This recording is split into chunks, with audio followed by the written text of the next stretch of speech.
آپ دیکھیں کوئی لڑکا جائے نا اور اس کو جا کے نوکری مل جائے تو واپس آتا ہے تو ماں پوچھتی ہے، بیوی پوچھتی ہے، سنائیں جی کیا ہوا؟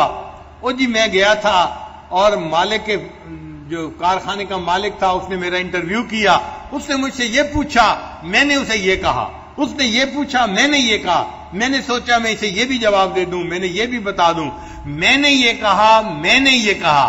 اب نوکری مل گئی ہے تو آگے سے میں ہو رہی ہے۔ بھئی نوکری دینے والا کون ہے؟ اللہ یاد نہیں آتا اس وقت جب مل جاتی ہے۔ میں نے یہ کہا، میں نے سوچا، میں نے کہا میں یہ بھی بتا دوں، میں نے کہا میں اپنی یہ سند بھی دکھا دوں، میں نے یہ کیا، میں نے یہ کیا، تو اچھائی کو اپنی طرف نفس منسوب کرتا ہے اور یہ بہت بڑی غلطی ہوتی ہے۔ اچھا یہی بندہ جو نوکری لینے کے لیے گیا تھا، اس کو نوکری نہیں ملی، اب جب واپس آیا تو ماں نے پوچھا بیٹا کیا بنا؟ جی نوکری نہیں ملی۔ کیوں نہیں ملی؟ کہتے ہیں جی اللہ کی مرضی۔ بھئی جب ملی تھی تب اللہ کی مرضی نہیں تھی؟ تب بھی تو اللہ کی مرضی تھی، لیکن شیطان اور نفس بدبخت ہیں، وہ اپنی طرف اس کو منسوب کرواتے ہیں۔ تو مل گئی تھی تو اللہ یاد نہیں تھا، اس وقت اپنا نفس یاد آیا، میں کرتا رہا، اور جب نہیں ملی تو اب جی اللہ کی مرضی۔ بھئی جب ملی تھی تب بھی اللہ کی مرضی کہنی چاہیے تھی۔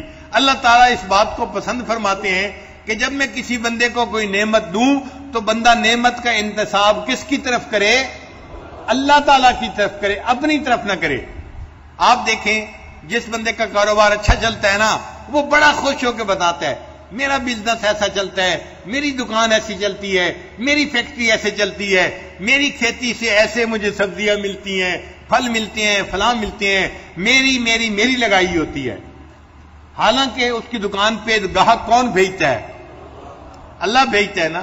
ہم نے دیکھا ہے 5 دکانیں ایک جیسی ہوتی ہیں، ایک کے اوپر گاہکوں کی لائنیں لگی ہوتی ہیں اور باقی 4 گاہکوں کے بیٹھے منہ دیکھ رہے ہوتے ہیں، ان کے پاس آتا کوئی نہیں۔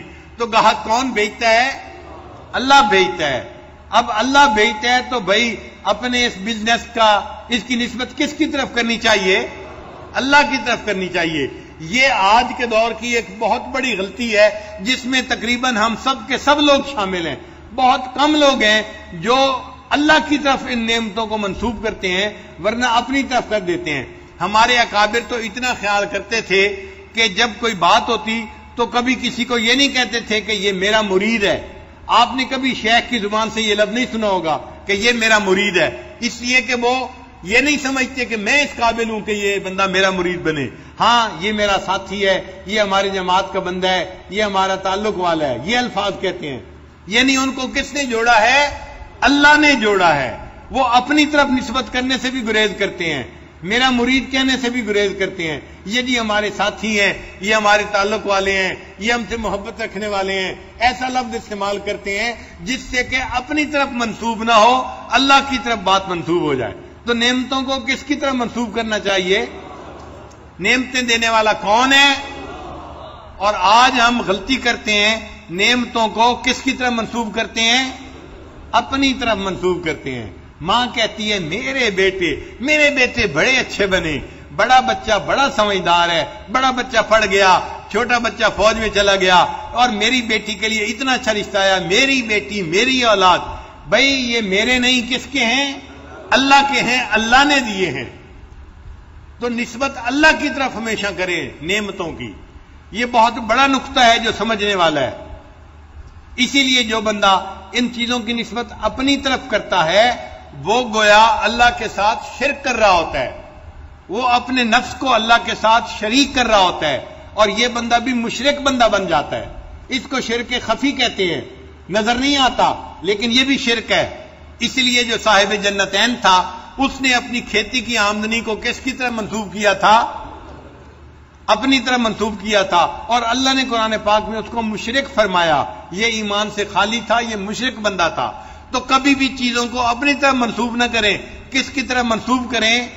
کمال والے کا ہے، اللہ کا ہے، ہمارا کوئی کمال نہیں۔ اگر کوئی چیز ہمیں ملی ہے تو یہ ہم پر اللہ کا احسان ہے، اس نے ہمیں عطا فرمائی ہوئی ہے۔ نظر کس پر رہے؟ اللہ کی ذات پر رہے۔